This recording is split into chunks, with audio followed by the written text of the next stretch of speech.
en enlace para conversar con el embajador Juan Álvarez Vita.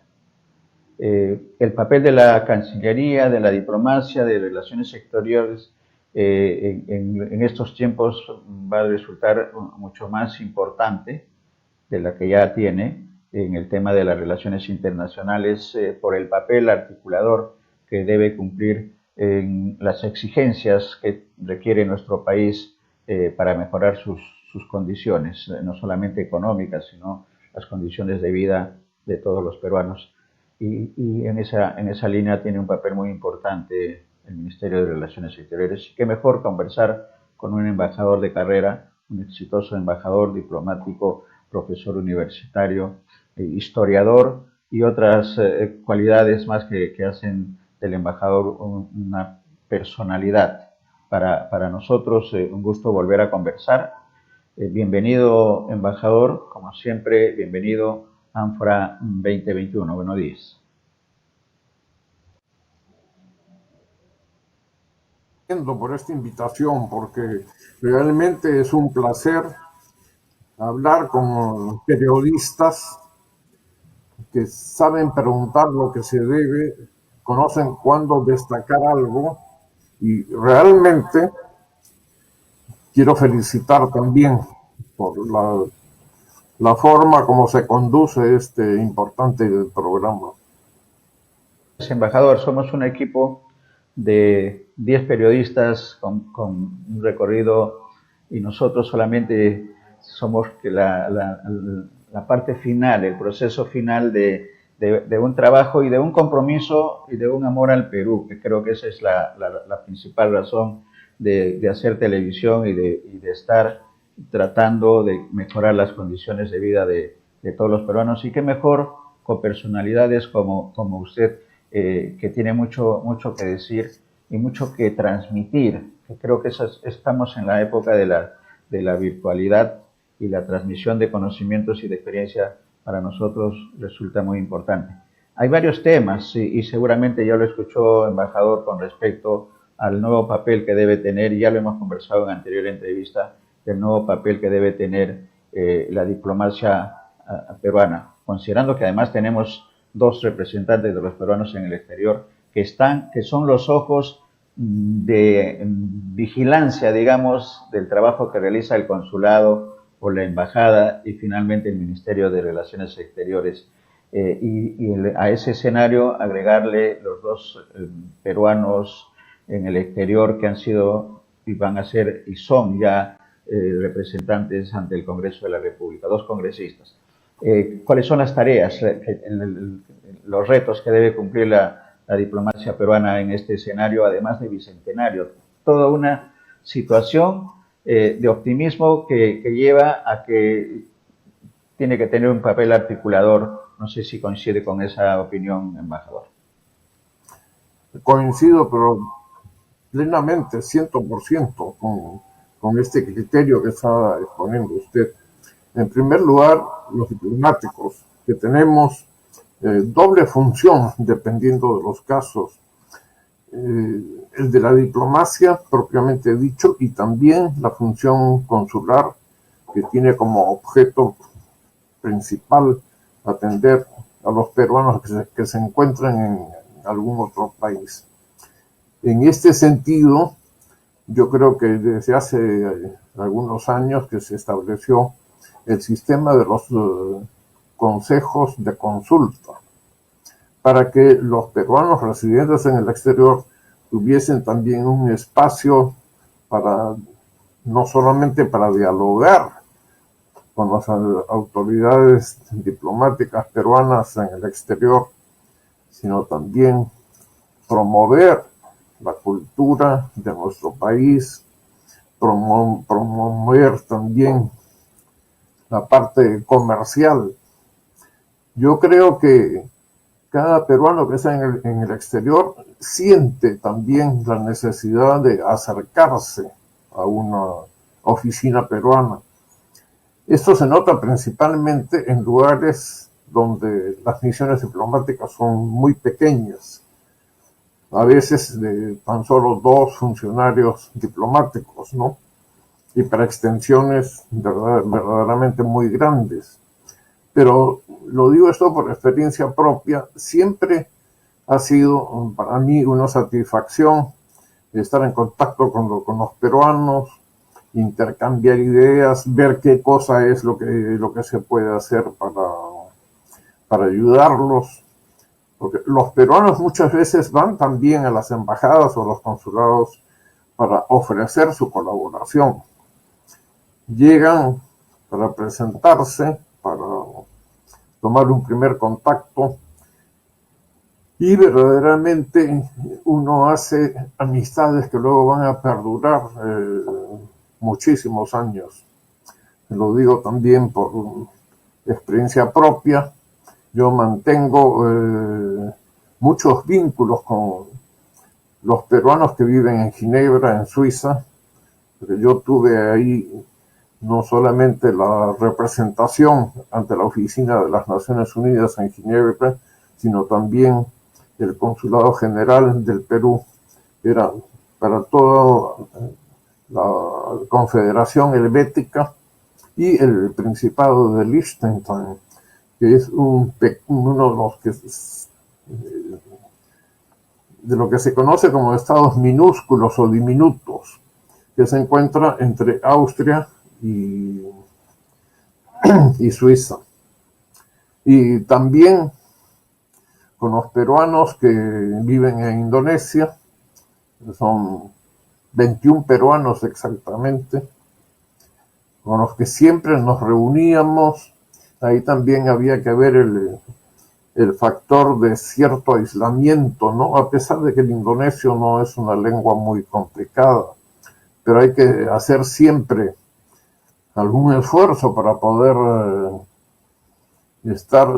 para poder sobrevivir, porque estar en un lugar donde no se habla el idioma, pues es como estar en un teatro sentado y que las cortinas no se levantan nunca, porque no se llega a comprender qué cosa pasa.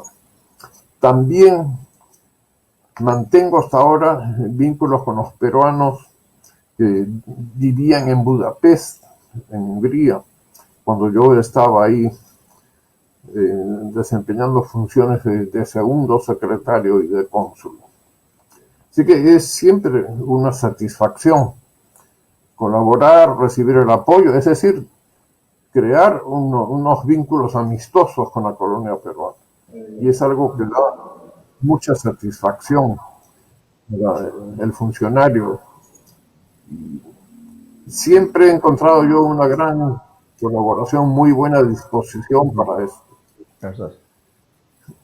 Embajador, y con toda esa experiencia, hablando de Liechtenstein, seguramente hay muy pocos compatriotas y en estos escenarios con problemas también de idioma, como señala, los consejos de consulta que hemos tenido la oportunidad, y justo ayer hemos entrevistado a Carlos Vito, que ha sido candidato al Congreso de la República y que vive en Italia, hablaba de afinar el funcionamiento de los consejos de consulta para que sean menos burocráticos y más ejecutivos, considerando estas responsabilidades que se vienen de la creación, por ejemplo, del Ministerio de Ciencia y Tecnología, y cuán importante va a ser ese papel articulador de los consulados primero, pero pasando por los consejos de consulta. Con la experiencia suya, embajador, los consejos de consulta necesitan algunos reajustes,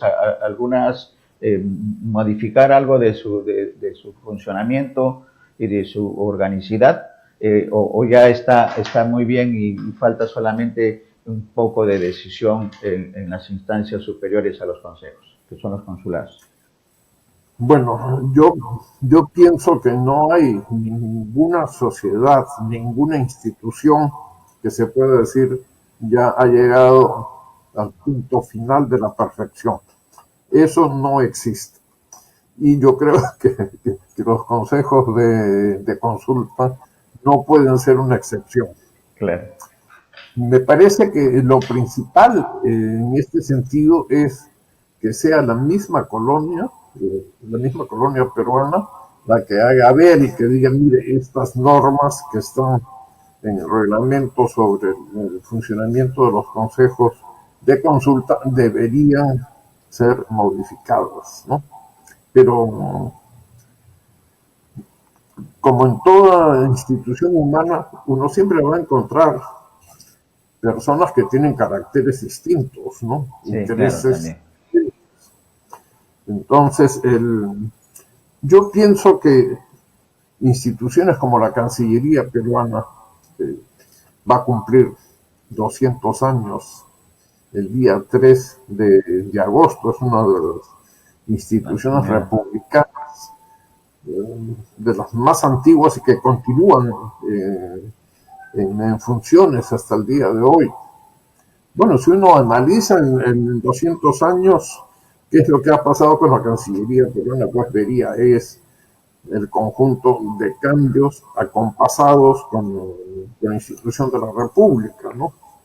No, no podríamos pensar que el futuro va a ser igual a como era en el pasado. Ujú. Antiguamente no había tantos peruanos en el exterior. Eran, en el siglo XIX eran prácticamente personas que viajaban de vacaciones, luego regresaban aquí y eso fue cambiando con el tiempo, pero principalmente es en el siglo XX donde se produce una especie de diáspora peruana, ¿no? Por una serie de circunstancias, los condicionamientos, por los problemas económicos que ha pasado el Perú también. Personas que preferían vivir en el exterior como consecuencia de la situación de violencia que se desencadenó aquí en el Perú. Así que yo diría es una situación que ahora ya no se da en la misma intensidad. La situación económica en el Perú pues, ha mejorado enormemente y no se da una situación en la que los peruanos masivamente tengan que huir a otro país. En ese sentido también el peruano que llega por una cuestión económica y va al extranjero es una persona que tiene condiciones muy distintas de un estudiante que va para seguir cursos en una universidad. Y en este momento podemos encontrar en las colonias peruanas una variedad muy grande de profesiones, ¿no? Dependiendo también, porque no se puede hablar de un consulado en Nueva Jersey o en Nueva York o en Madrid y de los consulados que se pueden tener en países donde casi no hay peruanos, ¿no? Es el caso de Hungría. En Hungría, principalmente, la mayor parte eran estudiantes universitarios que iban ahí para seguir cursos y que tenían que regresar a Perú al término de sus estudios en ese país. O sea, cada jurisdicción diplomática es un mundo distinto del otro. Naturalmente, siempre hay una capa común, ¿no? Del sentimiento de la nacionalidad que uno tiene, de su cultura, lo que nos diferencia a nosotros con todas las variedades culturales, porque somos un país multicultural, multirracial, multilingüístico, y yo diría que es uno de los países más ricos del mundo en lo que se refiere a la variedad, a la riqueza cultural con una historia realmente extraordinaria. Y eso es también, por lo menos aquí puedo hablar o le pido que me permita tocar puntos que son muy personales, ¿no?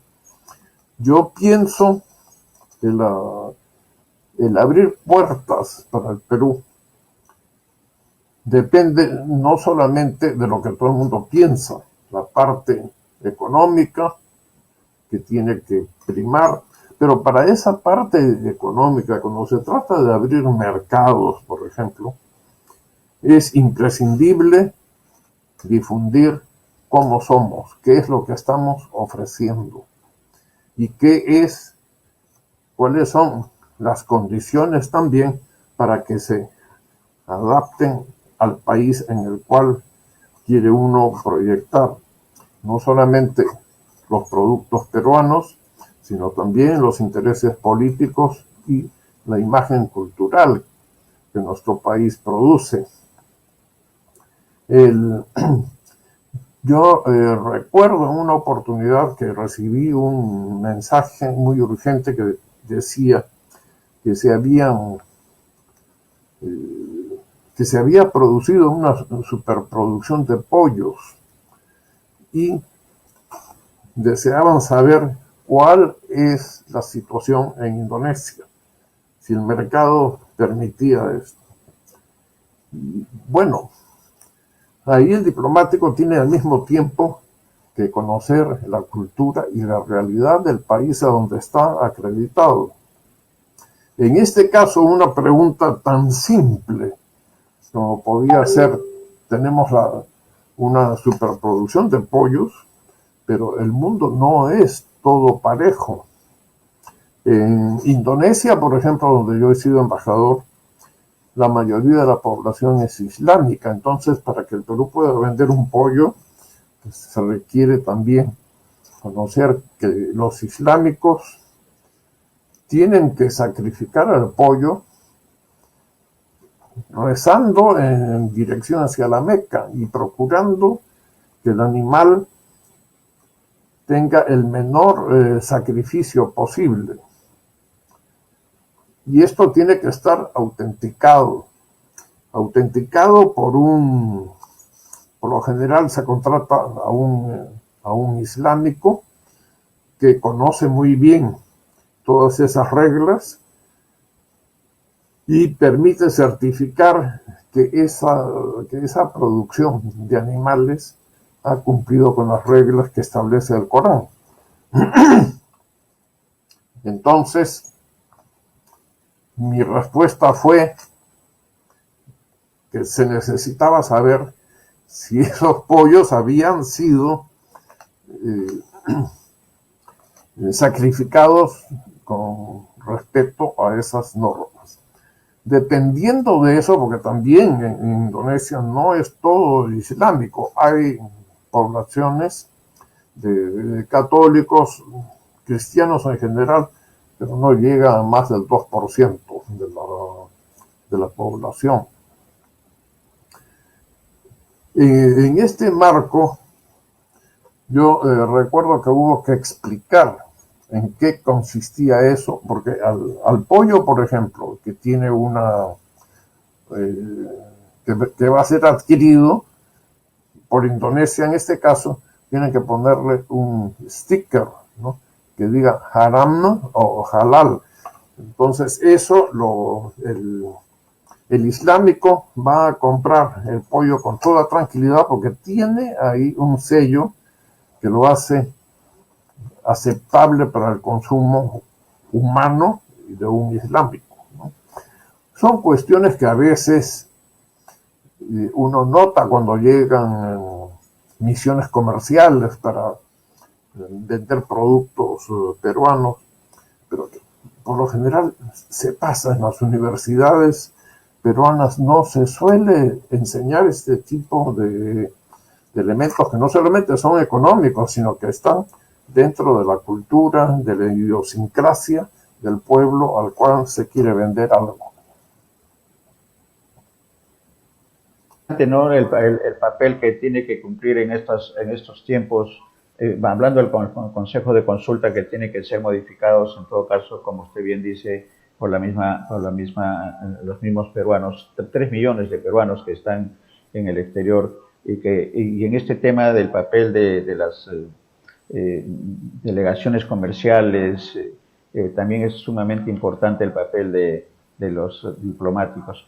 Hay un escenario que también quisiera su comentario, porque el día de ayer entrevistamos a una analista internacional, a una consultora internacional que trabaja muy cerca a Naciones Unidas, y se extrañaba de que en los últimos años la presencia de peruanos en foros internacionales importantes y sobre todo de jóvenes también, que se hacía extrañar. Entonces, decía que la presencia del Perú ha ido de una situación óptima con Pérez de Cuéllar, con diplomáticos importantes en los foros más importantes del mundo, y que eso no era. ¿Cómo recuperar eso? ¿Cómo hacer que esa situación de liderazgo vuelva a tener presencia, embajador? ¿Comparte esa apreciación? Y en todo caso, ¿qué es lo que se tiene que hacer en lo inmediato en un escenario de bicentenario? Bueno, creo que tenemos que hacer algunas precisiones con respecto a su pregunta. Hay funcionarios peruanos que trabajan en cargos administrativos, por ejemplo, en los organismos internacionales. Pero eso también tiene una especie de cuota, porque el número de peruanos que pueden ser colocados se hace teniendo en consideración el aporte económico que cada país hace, por ejemplo, a las Naciones Unidas, ¿no? Entonces, a veces hay excelentes profesionales, pero no pueden tener espacio porque no hay una plaza más para el Perú. Ahora, también existen dentro de los funcionarios diplomáticos peruanos, y eso es algo que nos enorgullece enormemente a todos, es el de personajes como el embajador Javier Pérez de Cuéllar, ¿no? Una persona fuera de serie. Yo tuve la suerte de haberlo tenido como primer jefe cuando ingresé a la Cancillería. Y todo eso depende ya de decisiones de carácter político. Pero los puestos más importantes que puede haber, el secretario general de la OEA, tiene que ser como candidato, cumplir con ciertos requisitos del manejo político, ¿no? Eso lo tenía Pérez de Cuéllar de una manera innata, ¿no? Y era muy convincente cuando hablaba en español, cuando hablaba en inglés o cuando hablaba en francés, ¿no? Parecía aparte del español, parecía también un nativo cuando utilizaba los otros dos idiomas. Para la elección de un secretario general, por ejemplo, me refiero al secretario general de la ONU, y los franceses exigen que ese candidato sepa hablar y escribir muy bien el francés. Pérez de Cuéllar tenía esa formación. Había estudiado francés en Lima, había vivido en Francia y estuvo casado en una época con una ciudadana francesa. Entonces, él hablaba el francés como una persona que tenía la lengua materna de ese país. Entonces, eso no lo tienen todos los candidatos. Y el manejo político, se pueden imaginar en momentos de la Guerra Fría que existía entre Estados Unidos y la entonces Unión Soviética, ¿no? Y también el Consejo de Seguridad de la ONU tiene que exigir una serie de condiciones para el mismo funcionamiento que ese órgano de las Naciones Unidas tiene. Siempre sabemos que los puntos más difíciles que las Naciones Unidas tienen que tratar es precisamente en ese Consejo de Seguridad. Está integrado como como usted sabe, por miembros permanentes y miembros que son elegidos para un mandato de 2 años, que pueden ser reelegidos otra vez, pero se procura que haya una rotación permanente desde el punto de vista geográfico. Y tiene 5 miembros permanentes que son los que ganaron la Segunda Guerra Mundial. Y cada uno de estos 5 tiene un poder de veto. Entonces, esto es importante saber porque los requisitos para ser secretario general de la OEA no son los mismos en otros organismos internacionales, ¿no? En el caso de la OEA no son los mismos intereses, no es la misma dimensión política que las Naciones Unidas, que es el organismo más importante que existe a nivel mundial. Pero los diplomáticos peruanos hemos ido obteniendo con el paso de los años, con un mejoramiento de las funciones, de la práctica diplomática también. Yo diría que está dentro de los 4 primeros lugares en el mundo de la diplomacia. Y eso es algo que naturalmente debe llenar de orgullo a todos los peruanos. Esto se ha ido consolidando. Digo, no podríamos considerar que en 1821, cuando la Cancillería peruana se crea, no podríamos hacer una comparación porque el Perú era muy distinto de lo que es hoy día y también el mundo. Eran otros intereses, otra concepción. Pero desde que la Academia Diplomática se creó y que hoy en día es la única vía para acceder al servicio diplomático, yo creo que los resultados son muy positivos y bastante grandes. Un gran referente, ¿no? Un gran referente, el embajador Javier Pérez de Cuellar, que tuvimos la oportunidad de entrevistarlo en 2 oportunidades y como usted señala, pues es la referencia, el faro. Permítame aprovechar que estamos en entrevista, embajador, para preguntarle sobre Cuba. Nosotros tenemos la información y lo sabemos por la labor periodística que fue embajador en inicios del 2000 en el gobierno de Toledo, si no me equivoco, en Cuba.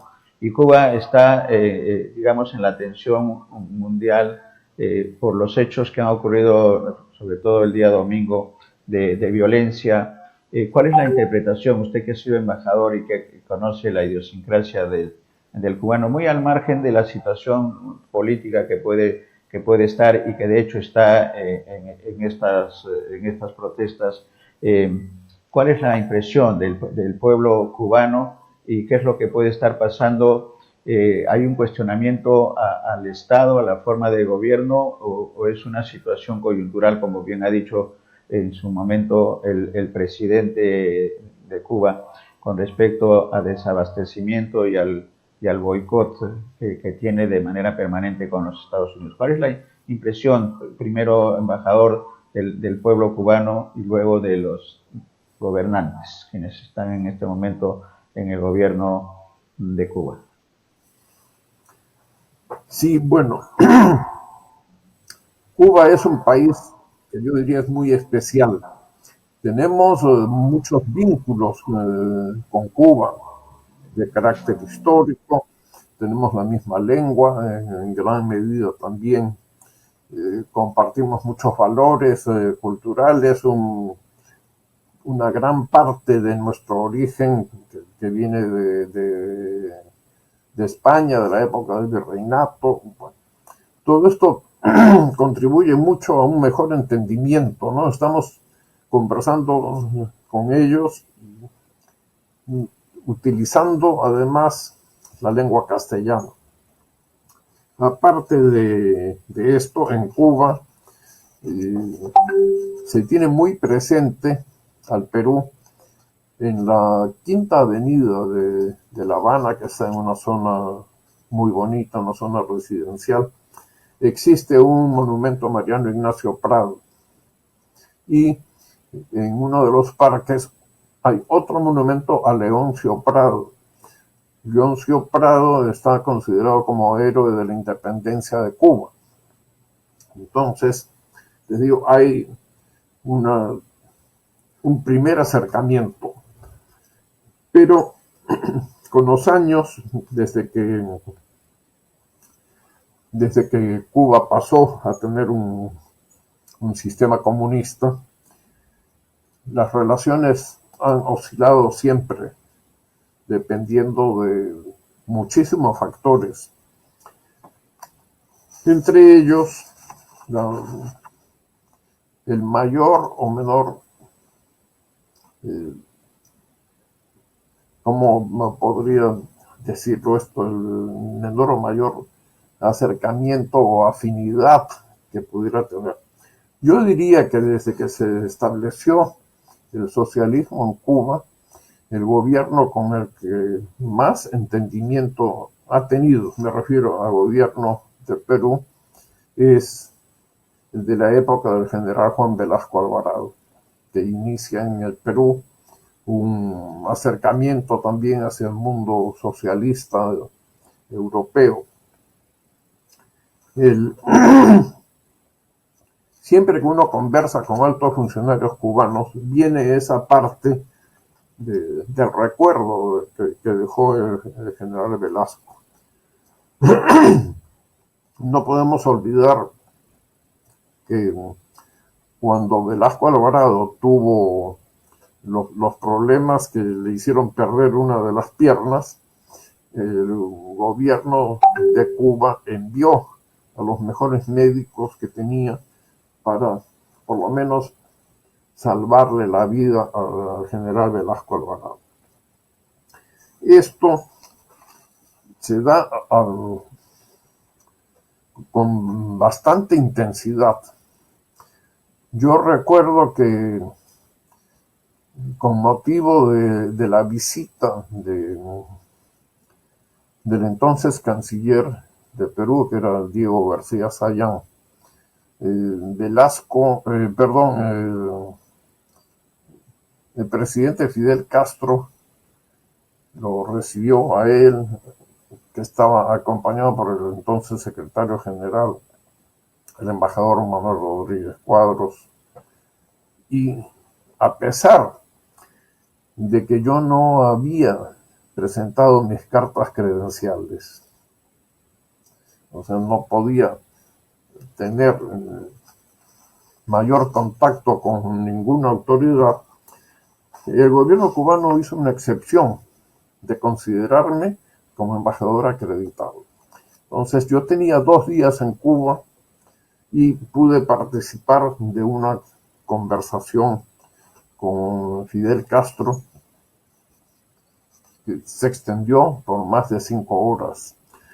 Fidel Castro era un gran orador, tenía también una gran cultura, una excelente memoria, y en esa ocasión él dedicó un tiempo considerable a hablar sobre el Perú del general Velasco Alvarado. En aquellos momentos, y es bueno recordar también las características que Cuba tiene en su sistema, en la mayoría de los países, cuando un embajador llega para iniciar sus actividades, tiene que presentar sus cartas credenciales ante el jefe del Estado. Eso ocurre, como digo, en la mayoría de los países. En el caso de Cuba, Fidel Castro no recibía las credenciales, sino el primer vicepresidente. Así que yo fui por estas razones prácticamente el único embajador, que incluso todavía no estaba acreditado, que fue recibido y que pudo participar durante una conversación de este tipo, que se dio en circunstancias muy especiales. Fidel Castro contó en aquella oportunidad de las dificultades que tenía el socialismo para cambiar algunas estructuras y mentalidades que su país tenía. Un punto que se me quedó grabado en la memoria es cuando dijo: no hemos podido vencer el problema de la discriminación racial en Cuba. Tenemos una cantidad de años luchando con esto, pero todavía no podemos decir que se haya triunfado, y más aún, estamos muy lejos de eso. Porque en las sociedades socialistas también se dan ese tipo de problemas. No es exclusivamente, como a veces aquí en el Perú se piensa, ¿no? Dice, tenemos un racismo muy especial, pero racismo al fin y al cabo. Y el recuerdo en general que yo tengo de esa conversación es que en lo personal me dio una visión muy completa del país en el que iba a realizar mis funciones como embajador del Perú. Yo diría que Cuba es un país que tiene que ser juzgado desde una circunstancia realmente muy especial, muy negativa, que es lo que le llaman el embargo cubano, que está circunscrito hoy en día prácticamente a los productos norteamericanos o lo que Estados Unidos produce y que años atrás había conseguido que muchísimos países bloquearan a Cuba, pero esto se fue rompiendo y hoy en día, cuando se vota en las Naciones Unidas, la cuestión del embargo es casi un ritual, porque Estados Unidos presenta la resolución a sabiendas de que no va a tener ninguna mayoría. La mayor parte de las veces, porque esto ocurre todos los años, es un voto de Estados Unidos, de Israel y a veces las Islas Marshall o algún país muy pequeño. El resto de la comunidad internacional está a favor de que se termine. Entonces, en este contexto, Cuba logró desarrollar algunos puntos muy importantes, que son la medicina, todo lo que es derecho a la salud y también derecho a la educación. Tuvo Cuba, digamos, su época de oro cuando existía la Unión Soviética. Y todos sabemos que la Unión Soviética ayudaba muchísimo a Cuba desde el punto de vista económico. La Unión Soviética no existe más, pero el gobierno del presidente Putin tiene muy en claro los antecedentes que existieron en la época del comunismo soviético, y sigue siendo un país aliado de Cuba. Estas circunstancias internacionales tienen que ser muy tenidas en cuenta cuando busca uno una explicación de lo que está ocurriendo en Cuba en este momento. Por el tema geopolítico, embajador, por el tema geopolítico, ¿no? ¿Y qué impresión tiene de estos avances que hizo el presidente Obama? Y usted ha tocado un tema que es el tema del problema racial en Cuba. Y se habla en medios periodísticos que Estados Unidos en esta situación del día domingo trata de aplicar, dice, en Cuba el escenario de una revolución de color. Esto se está refiriendo al tema racial al interior de Cuba y en todo caso cuál debería ser la actitud correcta del gobierno cubano, que creo que lo ha enfrentado el tema ya y está, digamos, en un proceso de tranquilidad en Cuba. Pero estas acciones geopolíticas, cómo actuar en lo inmediato para evitar cualquier injerencia, en este caso norteamericana, que siempre es latente en Cuba. Bueno, cuando Obama presidió los Estados Unidos hubo un acercamiento que comparado con todo lo que había sido fue extraordinario. Pero yo no diría que el aspecto de la discriminación racial en Cuba sea determinante. Cuando yo llegué a Cuba, algo que me sorprendió es porque siempre había conocido cubanos que eran blancos, pero en Cuba aprecié, dije, hay un porcentaje bastante alto de la población que tiene sangre africana.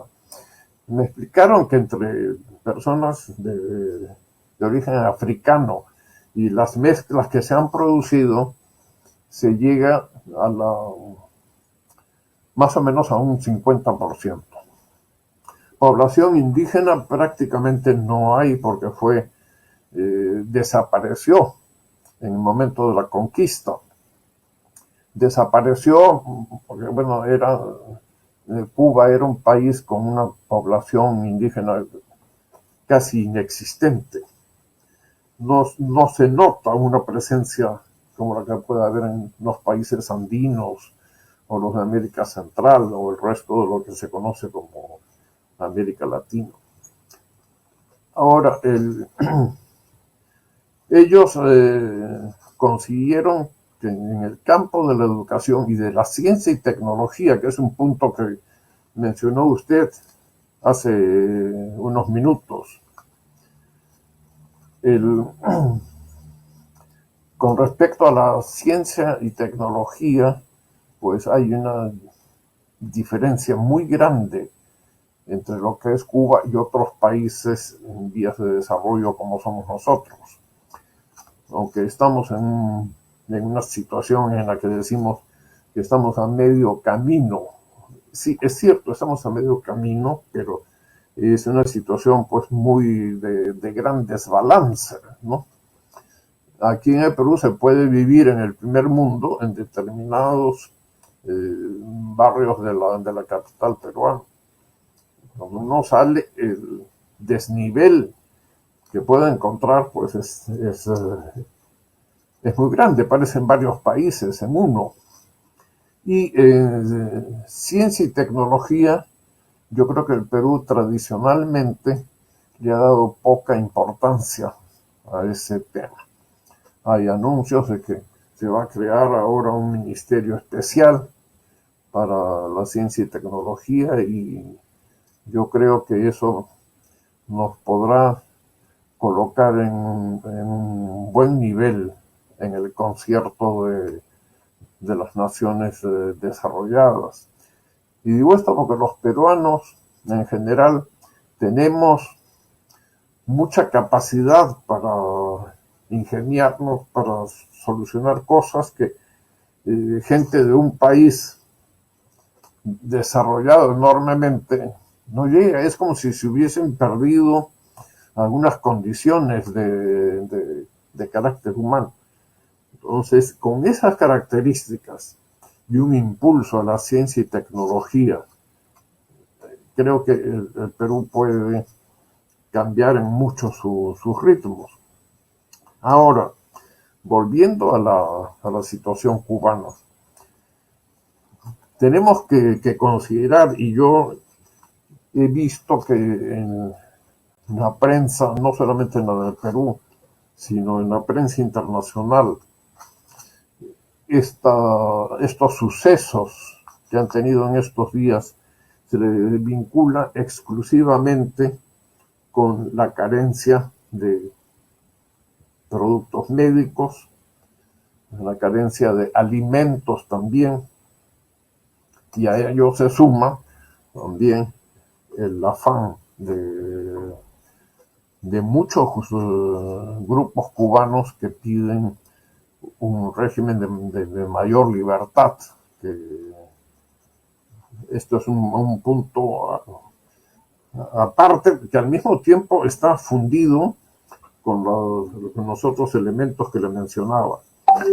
En lo que se refiere a toda esta situación que lleva muchos años, en Cuba, por ejemplo, en lo que se refiere a alimentos, cada cubano tiene lo que se llama una canasta familiar, que puede comprarlo con lo que se conoce como libreta de racionamiento. Cuando yo estaba en Cuba, lo que podía adquirirse con esa canasta familiar era realmente muy poco. Los cubanos podían o necesitaban tener alguna otra actividad para poder equilibrar el presupuesto familiar. Y en ese punto sí había muchas carencias. Eso se ha agravado en estos días. Se ha agravado por el desarrollo también de la pandemia del COVID-19 o coronavirus, como se le quiera llamar. Esto ha sido, digamos, un punto muy crucial en el contexto de lo que estamos viviendo. ¿Cómo sería la situación aquí en el Perú si después de toda esta tragedia que ha producido aquí esta pandemia del coronavirus, ¿no? Si estuviesen faltando alimentos y si no hubiese, por otra parte, medicamentos? Cuba produce buenas medicinas, pero en gran parte requiere también de comprar los insumos para eso. Esta pandemia para Cuba ha sido algo realmente trágico, porque el precio del azúcar, que todavía Cuba sigue siendo un productor de azúcar, pero ¿qué es lo que ha ocurrido? Cuba ha estado viviendo también en gran medida del turismo. Cuba recibe mucho más turistas que los que recibe el Perú. Aquí nosotros tenemos un Machu Picchu, Cuela, bueno, y muchos sitios muy importantes en el Perú que, sobre todo desde el punto de vista cultural, tiene su mercado internacional que nos ha ayudado también mucho en avanzar. Pero por la pandemia, en un país cuyo mayor atractivo turístico son las playas para europeos que quieren tomar vacaciones, entonces de la noche a la mañana se ha quedado sin esos ingresos. Y esto es también, como ya lo dije, sumamente importante para entender. Entonces, hay en este momento una situación de salud que está realmente muy mala. La cuestión del turismo también, y esto ha producido pues que la población sienta que de alguna manera debe protestar porque está faltando comida. Cuando yo vivía en Cuba, era difícil, por ejemplo, conseguir pasta de dientes, ¿no? O jabones. Había una tienda especial para diplomáticos extranjeros, donde uno podía ir a comprar, pero muchas veces uno iba por jabón, por pasta de dientes, no hay, ¿no? y podían pasar meses. Entonces, cuando llegaba, pues había una avalancha hacia esa tienda, o cuando uno viajaba, tenía que llevar esos productos de aseo para poder vivir más o menos con los estándares de nuestros días. Eso ha desaparecido. Lo que se conocía como el periodo especial, que fue la etapa en la que Rusia pasó por una situación también que dejó de brindar su ayuda económica a Cuba como había sido antes en el pasado. La situación hoy en día es mucho más difícil y más complicada que cuando yo vivía ahí. Ahora, hay ciertas cosas que cuando se conoce cómo es Cuba, las relaciones con Estados Unidos, se dice, bueno, aquí hay también un manejo de la información. Se ha publicado en la prensa peruana y también en la prensa internacional una foto que es imponente porque se ve un mar de gente en el malecón de La Habana. Cualquiera puede pensar que toda esa cantidad de gente fue ahí a protestar, pero esa fotografía es lo que normalmente Cuba podía concentrar en el malecón, ¿no? En cuanto a gente que no siempre estaban para protestar. Había también en una ocasión un caso muy interesante, el de un niño, el Elian, más conocido en Cuba como Eliancito, que llegó hasta las costas de Florida en una especie de balsa muy primitiva. Este niño había salido de Cuba con su madre, atravesando el mar Caribe, que es un mar peligroso, con sus tormentas, con una especie de tiburón muy agresivo. Entonces, cada huida, que siempre hemos escuchado que hay gente que se iba para Miami buscando otro tipo de vida. Ahí la mamá murió y encontraron a este niño casi como Moisés salvado de las aguas. Cuba reclamó al niño, pero tuvo que esperar a que se cumpliera el largo proceso judicial que al final Estados Unidos, la justicia norteamericana ordenó que el niño fuera devuelto a Cuba. Esto fue muy difícil porque Estados Unidos no es parte de la Convención sobre los Derechos de los Niños.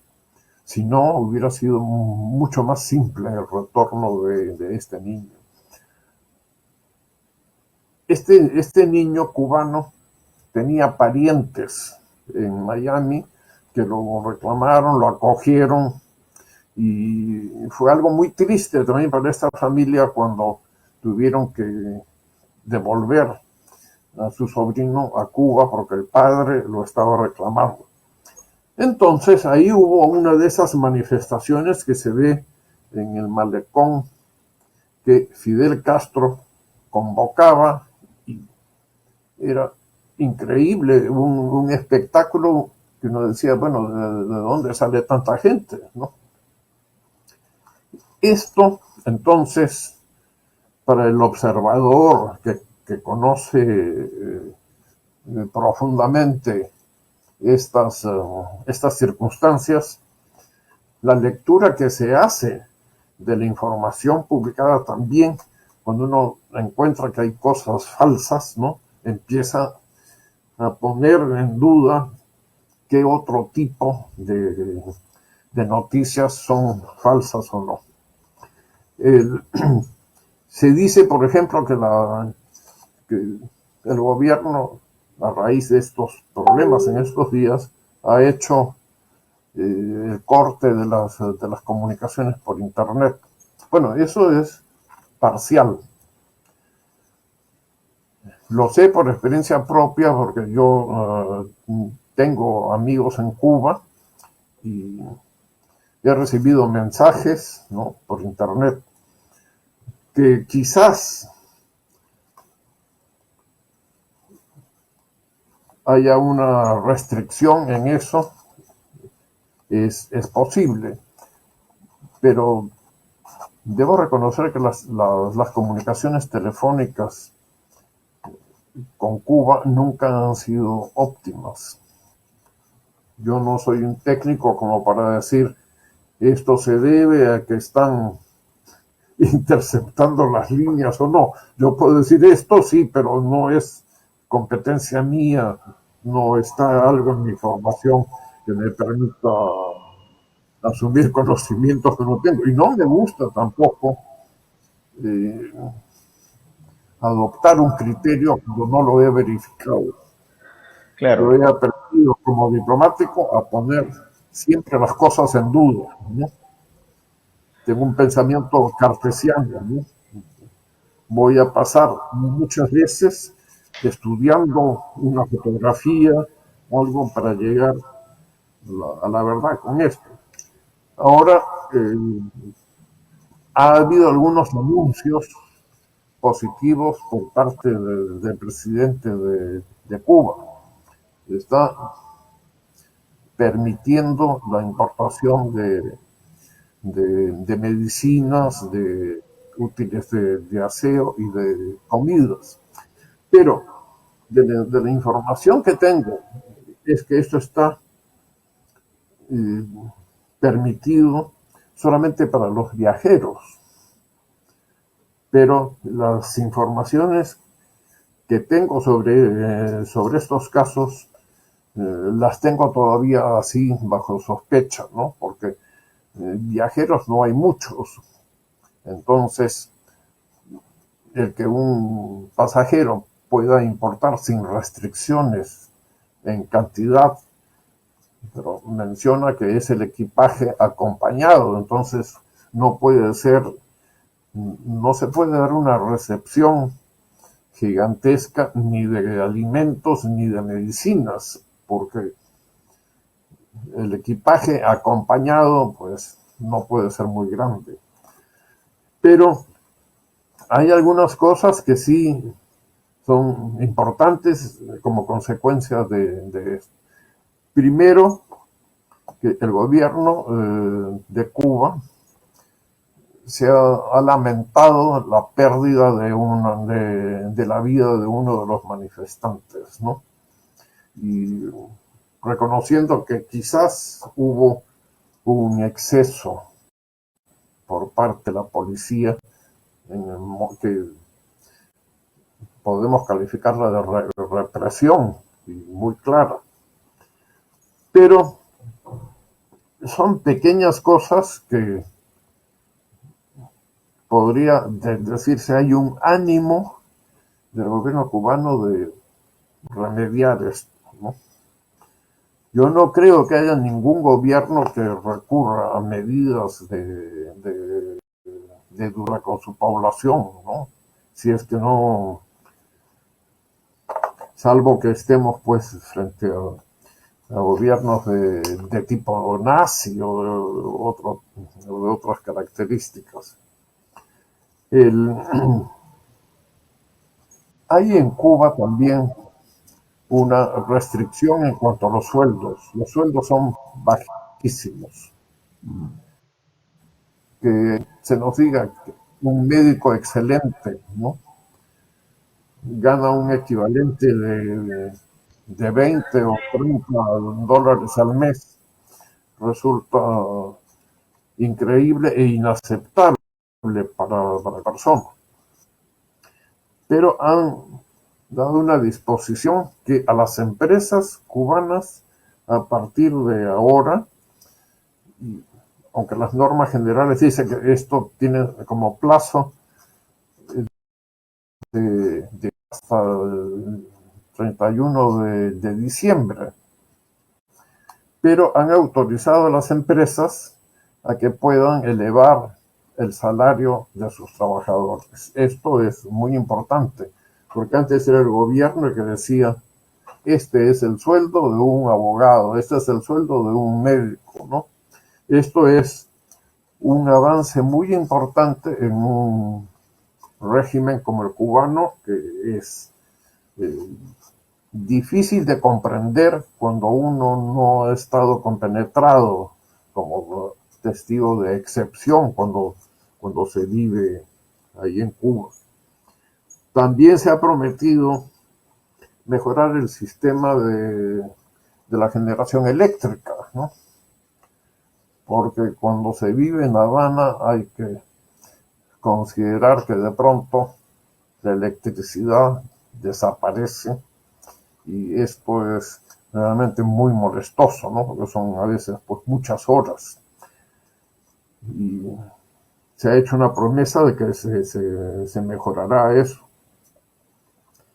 Ahora también en lo que se refiere pues a la demanda por mayor libertad. Este es un punto que